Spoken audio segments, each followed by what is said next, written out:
आज हम बात करने वाले हैं भारत के एक बहुत ही महत्वाकांक्षी प्रोजेक्ट की। एक ऐसा प्रोजेक्ट जो आने वाले दशकों में देश की पूरी दिशा ही बदल सकता है। इसका नाम है AI.3rd.EYE। और देखिए, इसका मकसद सिर्फ कोई नई टेक्नोलॉजी बनाना नहीं है, बल्कि समाज के लिए एक बेहतर कल तैयार करना है। ये जो लाइन है ना, ये इस पूरे प्रोजेक्ट का आप कह सकते हैं सार है, एसेंस है। बात सिर्फ किसी नए सॉफ्टवेयर या सिस्टम की नहीं हो रही है, बल्कि ये एक बहुत बुनियादी सवाल है कि आज़ादी के 100वें साल पर यानी 2047 में हम भारत को असल में कहाँ देखना चाहते हैं। ये एक ऐसा फैसला है जिसका असर हमारी आने वाली पीढ़ियों पर पड़ेगा। तो सवाल यही उठता है कि आखिर ये AI.3rd.EYE है क्या चीज़। चलिए इसके कोर आइडिया को, इसके मूल विचार को समझते हैं। देखिए, सबसे पहले ये समझना ज़रूरी है कि इसे लोगों पर नज़र रखने या उन्हें कंट्रोल करने के लिए बिल्कुल नहीं बनाया गया है। नहीं, इसका काम एक सलाहकार जैसा है, एक एडवाइज़र की तरह, जो हमारे सिस्टम की खामियों को, कमियों को हमारे सामने रखे। इसको ऐसे समझिए कि एक आईने की तरह है जो हमें हमारी कमियां दिखाता है ताकि हम उन्हें सुधार सकें, ना कि एक कंट्रोलर की तरह जो हमें बताए कि क्या करना है और क्या नहीं। तो इसके 3 मेन गोल्स हैं। पहला तो ये कि उन इनविजिबल समस्याओं को सामने लाया जाए जिन्हें हम अक्सर देख नहीं पाते या नज़रअंदाज कर देते हैं, जैसे कि सरकारी योजनाओं में फालतू की देरी। दूसरा, इन सब दिक्कतों से जो आर्थिक और सामाजिक नुकसान होता है, उसका ठीक-ठीक हिसाब लगाना, उसे क्वांटिफाई करना। और तीसरा और सबसे ज़रूरी, सही डेटा के आधार पर बेहतर फैसले लेने में मदद करना। लेकिन सवाल ये है कि इतने बड़े और मुश्किल काम के लिए भारत ही क्यों, और इसे अभी राइट नाउ शुरू करने की इतनी जल्दी क्या है? ये लाइन इस प्रोजेक्ट की अर्जेंसी को, इसकी तात्कालिकता को एकदम साफ कर देती है। देखिए, भारत के पास विशाल आबादी है, एक मजबूत डिजिटल इंफ्रास्ट्रक्चर है और जबरदस्त इंटेलेक्चुअल कैपिटल है। तो यहाँ पर देरी का मतलब सिर्फ वक्त का गुजरना नहीं है, बल्कि उन मौकों का, उन रिसोर्सेज का भारी नुकसान है जो देश को कहीं आगे ले जा सकते हैं। ठीक है, तो हमने क्यों को तो समझ लिया। अब आते हैं कैसे पर। मतलब ये इतना बड़ा आइडिया जमीन पर असलियत में काम कैसे करेगा। तो देखिए, इस विशाल प्रोजेक्ट को छोटे-छोटे मैनेजेबल हिस्सों में बांटा गया है। इन्हें मॉड्यूल कहा जाता है। ये मॉड्यूल अलग-अलग सेक्टर्स पर काम करते हैं, लेकिन आपस में जुड़े हुए हैं। जैसे मान लीजिए, एक मॉड्यूल ये देखेगा कि सड़कें और पुल बनाने में कोई धांधली ना हो, पूरी ट्रांसपेरेंसी रहे। वहीं दूसरा मॉड्यूल शिक्षा की क्वालिटी सुधारने पर फोकस करेगा। अब जाहिर सी बात है, इतना बड़ा बदलाव कोई रातों रात तो हो नहीं सकता। तो सवाल ये है कि इस सोच को हकीकत में बदलने का प्लान क्या है, मतलब रोड मैप क्या है? इसके लिए एक बहुत लंबा फेज वाइज प्लान बनाया गया है जो 2047 तक चलेगा। ये कोई 1-2 साल का प्रोजेक्ट नहीं है, ये तो एक पूरी पीढ़ी का मिशन है, जिसे बहुत धीरे धीरे और सावधानी से हर कदम पर टेस्ट करते हुए आगे बढ़ाया जाएगा। अच्छा, जब भी इतने बड़े पैमाने पर AI की बात होती है, तो दिमाग में सिक्योरिटी और एथिक्स से जुड़े सवाल जरूर आते हैं, और ये सवाल उठने भी चाहिए। तो चलिए देखते हैं कि इस सिस्टम को सुरक्षित रखने के लिए क्या नियम, क्या गार्डरेल्स बनाए गए हैं। ये स्लाइड एकदम साफ कर देती है कि सिस्टम की हदें क्या हैं, उसकी सीमाएं क्या हैं।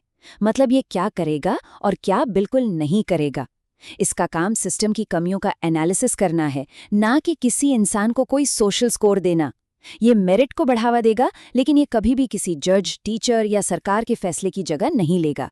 और सबसे बड़ी बात, पावर किसी एक के हाथ में सेंट्रलाइज नहीं होगी। और ये 5 मूल सिद्धांत इस पूरे प्रोजेक्ट की नींव हैं। इसका फाउंडेशन: ह्यूमन फर्स्ट यानी इंसान सबसे पहले, ट्रांसपेरेंसी यानी पूरी पारदर्शिता, कंसेंट यानी सहमति, मेरिट यानी योग्यता, और अकाउंटेबिलिटी यानी जवाबदेही। यही वो सिद्धांत हैं जो ये पक्का करते हैं कि टेक्नोलॉजी का इस्तेमाल हमेशा इंसानियत की भलाई के लिए ही हो। तो चलिए अब जरा बिग पिक्चर देखते हैं। इस सब का आखिर में मतलब अल्टीमेट गोल क्या है? 2047 तक ये प्रोजेक्ट क्या हासिल करना चाहता है? 2047 तक के जो लक्ष्य हैं वो बहुत एम्बिशियस हैं, इसमें कोई शक नहीं। इसका मकसद है गलत फैसलों से होने वाले 50 से 100 लाख करोड़ रुपए तक के नुकसान की पहचान करना। सोचिए कितनी बड़ी रकम है ये। इसके अलावा फैसले लेने में जो देरी होती है उसे 50% तक कम करना, और पुल, सड़क जैसे इंफ्रास्ट्रक्चर में जो फेलियर होते हैं उन्हें 80% तक घटाना। तो फिर सवाल उठता है कि इसका कंट्रोल किसके पास होगा? ये मॉडल पूरी तरह से डिसेंट्रलाइज्ड है, मतलब कोई एक संस्था या सरकार इसे कंट्रोल नहीं करेगी। इसकी एकेडमिक जिम्मेदारी आईआईटी जैसे संस्थानों की होगी। इसके एथिक्स पर नजर रखने के लिए इंडिपेंडेंट काउंसिल्स होंगी और सरकार की भूमिका सिर्फ मदद करने की होगी, कंट्रोल करने की नहीं। तो संक्षेप में कहें तो ये प्रोजेक्ट इस विश्वास पर आधारित है कि एक मजबूत भविष्य सिर्फ नारों या सब्सिडीज से नहीं बनता, बल्कि पारदर्शी फैसलों और जवाबदेह सिस्टम से बनता है। और आखिर में ये सबसे जरूरी बात जो इस पूरे आइडिया को समेट देती है, AI3rd.EYE का काम सिर्फ रास्ता दिखाना है, आदेश देना नहीं। ये एक कंपास है, कमांडर नहीं। और यही हमें एक ऐसा भविष्य बनाने का मौका देता है जिसमें टेक्नोलॉजी इंसानियत की सेवा कर। What if we could use artificial intelligence, not to monitor individual citizens, but to hold massive institutions accountable? Right, which is just a wild concept. It really is. I mean, think about that for a second. We are so conditioned to this narrative of AI as this all-seeing, top-down surveillance state. Oh, totally. You picture, like, cameras on every corner watching our every move. Exactly. Algorithms tracking our credit card purchases, predictive policing, all of that. But what if we literally flip the camera around? What if the AI was watching the bureaucracy, the corporations, the administrative state? It's a complete inversion of how we typically think about the power dynamics of technology. I mean, usually technology is a tool for the powerful to watch the public. Yeah. But what you're describing and what we're looking at today is a framework designed to be a tool for the public to ensure the transparency of the powerful. And we've actually got our hands on the incredibly detailed blueprint for exactly this kind of system. Yeah. It's called AI.3rd.EYE, Modular Research and Development Framework. And let me tell you, it is dense. It's extremely dense. It is highly technical, but it is wildly ambitious. It really is. And, to give you some context on where this originates, because the origin is crucial here. This isn't coming out of some Silicon Valley startup trying to secure $1 billion in venture capital. Right. This framework was initiated by the IIT-RRQI 1973 batch. And for those listening who might not know, the IITs, the Indian Institutes of Technology, are India's premier engineering institutes. Yeah, they're top tier. Exactly. And this specific initiative falls under the umbrella of a vision called Bharti Vision 2025. And they're targeting this major milestone they call Bharat at 2047, which will mark exactly 100 years of India's independence. Right, and there's this powerful spoken narrative right at the top of the pitch document that just sets the stakes perfectly. I actually want to quote it directly for you listening because they asked, why India? Yeah, I love this part. It's so good. Their answer is, because no other country combines scale, digital readiness, and unused intellectual capital like we do. Why now? Because every year of delay costs trillions in lost opportunity and social damage. That gets right to the heart of their philosophy. I mean, they're positioning this framework not just as some clever software project, but as a critical national imperative. Oh, well, They're looking at the sheer scale of their nation and realizing that, well, human auditing alone just can't keep up with institutional friction anymore. So our mission for this deep dive is to explore this massive 14-module AI framework. We're going to look at how a group of what they call super senior professionals are trying to build this transparency-driven AI. Right. And it aims to quantify the invisible losses in society and do it without ever becoming a surveillance state. Which I have to say is an incredibly fine line to walk mathematically and socially. It really is. So let's start with the core philosophy and the preamble of their charter. Their fundamental belief is that humanity's greatest losses don't actually come from a lack of resources. Right, which goes against how we usually think about it. Yeah, we always think it's about not having enough money or materials or manpower. But they argue the real catastrophic losses come from delayed decisions, ignored merit, and misaligned incentives. That is such a crucial distinction. They are identifying inefficiency and corruption, both the active kind, like outright theft, and the passive kind, like bureaucratic inertia, as the true drains on human potential. Yeah. It's about the invisible bleeding of a system. But, to measure that bleeding, you need a system that has access to immense amounts of data. And the moment you say AI analyzing massive amounts of data, it immediately raises red flags about privacy and control. Huge red flags. I mean, you start picturing a dystopian social credit system right away. Yeah. But the document is extraordinarily strict about what this AI is and what it isn't. Oh, absolutely. You read this charter, and it is practically screaming its boundaries at you. They define this strictly as a database-driven advisory system, and they explicitly list what it will never do. Right, those boundaries are key. It will never assign social scores to individuals. It will never predict criminal intent. So, no pre-crime arrests. It will not replace courts, and it will never operate without explicit institutional consent. Those boundaries are vital because the temptation with any predictive data system is to start judging the human beings within it.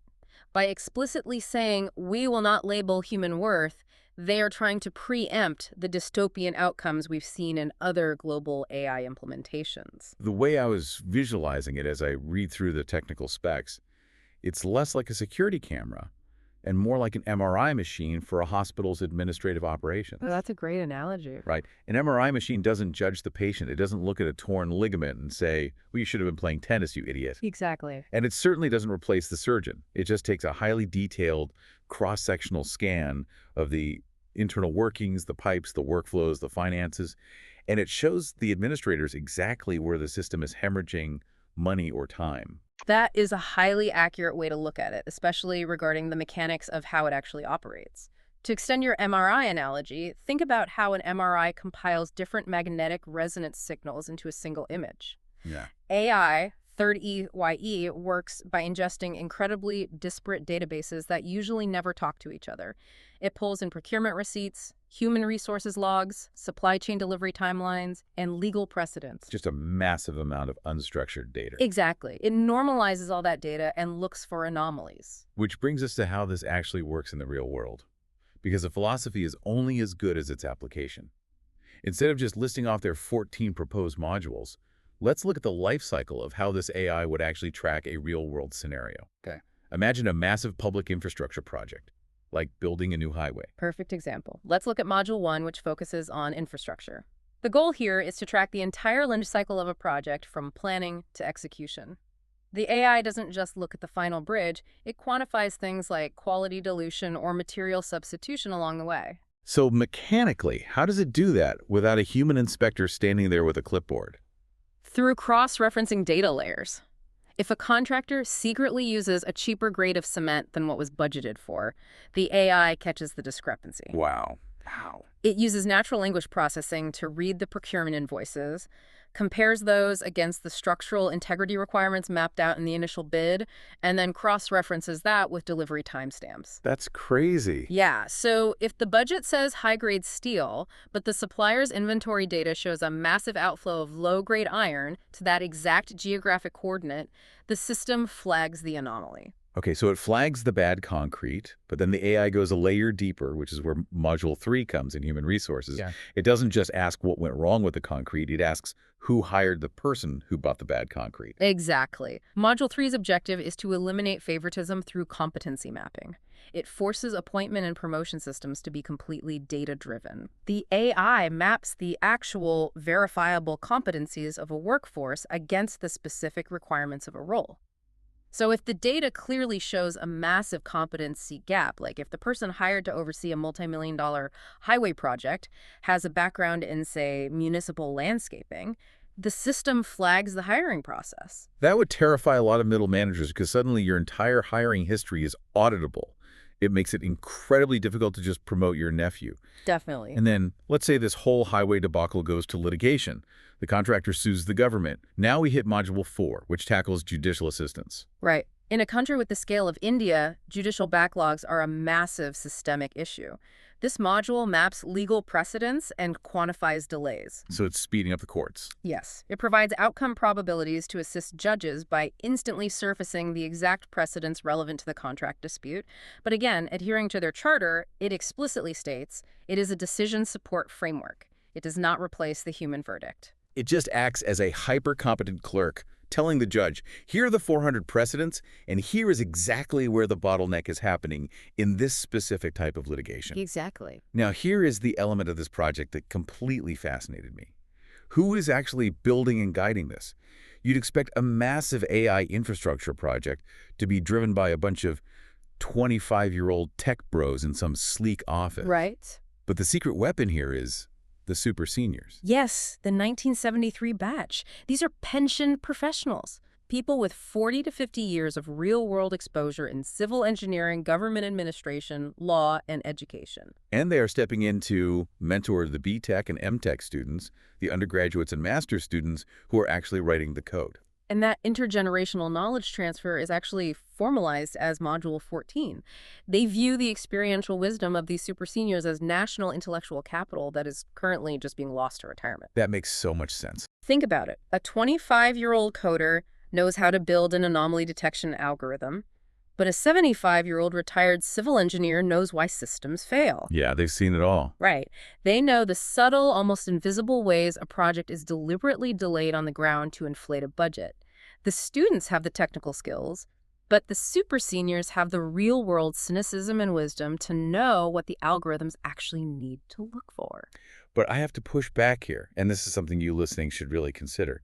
It's one thing to track material substitution in a bridge. That's math. Supply chains are data. Sure. But how does an algorithm fix something deeply human and subjective? For example, Module 8 is about reducing suicides, divorces, and perception-driven conflicts. How on earth does a machine measure conflict resolution or the quality of an educational environment without just hard-coding the personal biases of those super seniors? That is the perennial challenge of AI. How do you measure the immeasurable without breaking it? The authors address this primarily through the lens of Module 13, which is their ethics, integrity, and trust indexing. Their solution is to measure integrity strictly at the system level, not the individual level. But what does that actually mean in practice? It means the AI is not evaluating whether a specific teacher is a good person or a bad person. It is scoring the processes around that teacher. Oh, I see. Is the grading system transparent? Are the administrative workflows for handling student complaints consistent? Does the historical data show a sudden, inexplicable deviation in how discipline is applied? It observes the friction in the system rather than trying to psychoanalyze the individuals. Wait, I'm not letting them off the hook that easily. Who defines what a frictionless process looks like? If a teacher spends an extra hour after class mentoring a struggling student, that is an objectively good thing. Yes, absolutely. But a purely mathematical AI might flag that as an inefficient workflow or time management anomaly because it deviates from the standard schedule. Doesn't that risk turning everything into a soulless assembly line? That is exactly why the super seniors are essential to the design and why it's not just left to the tech developers.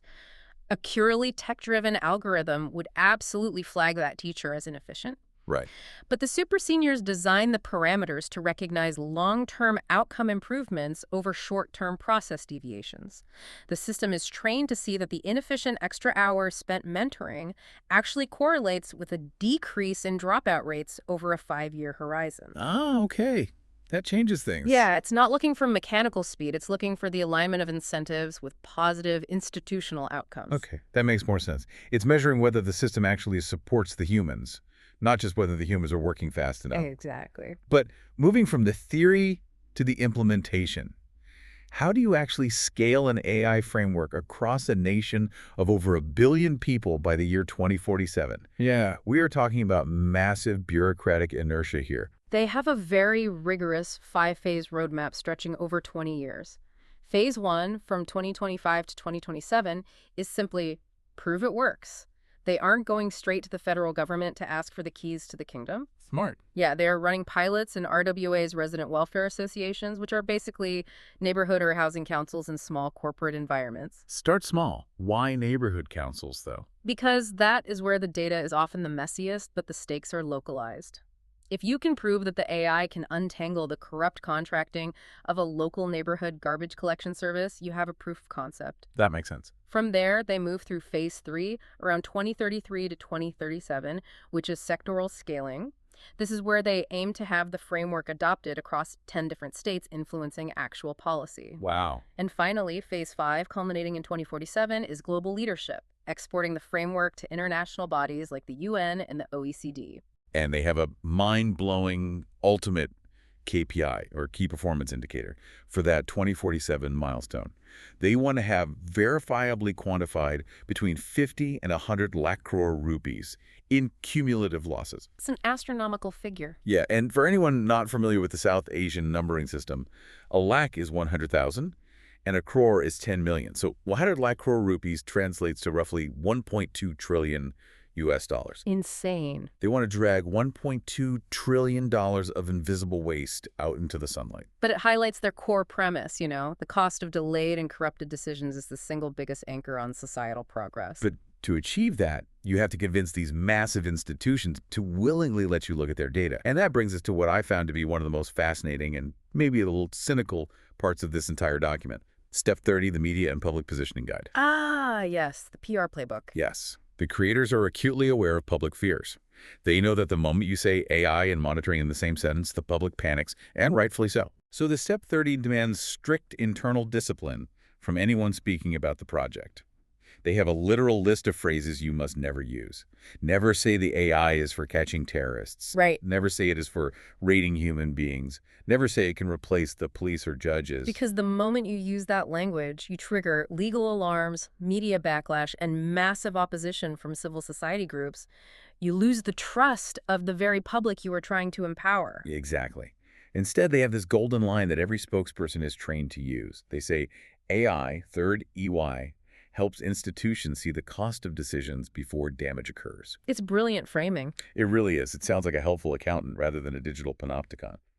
But I have to ask, is it really possible to build a system this pervasive, this deeply embedded in the data of institutions, and keep it completely safe from political weaponization? That is the big question. I mean, a PR playbook sounds a lot like putting lipstick on a surveillance pig.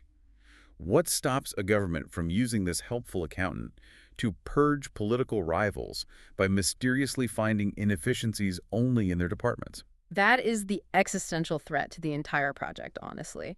And the framework attempts to safeguard against it structurally. First, in their PR playbook, their crisis response protocol is to refuse engagement in sensational media. Their motto is, silence plus clarity beats argument. Interesting. But structurally, the defense against weaponization relies on their governance model. How does the governance model stop weaponization, though? By deliberately avoiding a single point of failure, the ownership of the intellectual property, the servers, the core algorithms that remain within the academic ecosystem, specifically the IITs. Yes. Okay, so it's not government-owned. Right. Operational adoption by any institution is entirely voluntary. The government's role is strictly limited to policy alignment, not control. Okay, so the analogy I'm thinking of now is less of an MRI machine and more of the black box flight data recorder on an airplane. Oh, I like that. Right. The black box doesn't fly the plane. It doesn't tell the pilot what to do. It just quietly records every single switch that is flipped, every altitude change, every engine metric. Yes. So if the plane starts descending too fast, or heaven forbid it crashes, the system knows exactly which mechanical failure or human error caused it. And crucially, the pilot cannot turn the black box off. That is a brilliant analogy. It records the inputs and the outcomes so that reality cannot be distorted after the fact. But the absolute wildest part of this black box, and I mean, this completely threw me when I was reading it, is when the source material takes this sudden, profound philosophical left turn. Yeah, this part is amazing. Just when you think this is purely a dry administrative tool for tracking cement and HR records, it starts talking about human consciousness and ego. Yes, this is where the framework reveals its deeper, distinctly Indian philosophical roots, and it is fascinating. They introduce the concept of the AI detecting ego density. They are very careful to say it cannot directly measure moksha, which in Hindu philosophy is spiritual liberation or release from the cycle of rebirth. Right. They aren't claiming it's a spiritual guru. Exactly. Yeah. But the document claims the AI can track the continuum of ego dissolution within an institution's leadership. It is a profound pivot. But what makes it credible, rather than just spiritual buzzwords, is that they aren't treating ego as some mystical aura. They have built a rigorous, observable data framework around it. Okay, break that down for us. So they track what they call the Ego Density Index, or EDI, and a Liberation Readiness Index, the LRI. And they do this strictly through behavioral and linguistic data points, completely ignoring whatever enlightenment a person might claim to possess. Right, because an egotistical CEO will never just tell you they have a massive ego. You have to look at the metrics. And the metrics they outline are deeply rooted in behavioral science. First, there's language. The AI uses NLP to track the frequency of pronouns in corporate communications, emails, and meeting transcripts. Right. Is the leader constantly saying I, me, my, mine? Are they using credit-claiming verbs like I achieved this or I fixed that? Conversely, a low ego density index is signaled by a shift toward process and collective ownership. The AI looks for phrases like, it happened, we learned, or this emerged. Ah, The system also flags defensive language, over-explaining, blame-shifting, or moral superiority markers like people like them always do this. and it's not just what you say, it's how you react. The framework states that ego is not what is said, it is what reacts. So the AI tracks reaction times to criticism, to delay, to authority challenges. Yeah, the behavioral aspect is key. A high ego is mathematically signaled by an aggressive rebuttal or adopting a victim narrative. A low ego is signaled by a measurable pause before a response, curiosity, or even just silence. They also track a metric called doership. This is looking at a leader's psychological need to micromanage versus their comfort with delegation. Interesting. Ego thrives on the illusion of control. Right. So an algorithm observing workflow patterns can literally see if a manager is creating bottlenecks because they refuse to let their subordinates make decisions without their explicit, documented approval. Why did the super seniors include this? It feels so out of left field for an engineering project. Because after 50 years of building actual bridges and running massive departments, these 75-year-old engineers realized that a bridge rarely collapses because the math was wrong. Oh, wow. It collapses because the chief engineer's ego wouldn't let him accept Junior's warning about the soil quality. The invisible losses are driven by human failing. That is profound. If a project is delayed by 6 months, is it actually a supply chain issue? Or is it because a manager with high ego density created institutional friction? The AI.3rd.EYE framework attempts to put a mathematical, verifiable value on the cost of that ego. We've gone from tracking the physical deterioration of concrete to analyzing the linguistic markers of a manager's spiritual ego dissolution. It is wild. What's fascinating here is that this represents a total paradigm shift in how we conceive of artificial intelligence. We are so conditioned to fear AI as the ultimate tool of authoritarian control. Yeah, big brother. Right. But this document asks us to imagine an AI built as an open academic platform, one guided by intergenerational wisdom, specifically designed to use the cold, hard logic of machines to force human systems to be more honest. It holds a mirror up to the institution of self. Which brings it right back to you listening to this right now. Think about the invisible losses in your own life or in your own workplace. Think about your organization. Definitely. How much time, how much energy, how much actual money is lost every single day to delayed decisions, to misaligned incentives, or to leaders with a dangerously high ego density. If you had an objective, unblinking black box recording your workflows, what exactly would it reveal? It's an uncomfortable thought, but it is a necessary one if we want our institutions to actually serve us better instead of just serving themselves.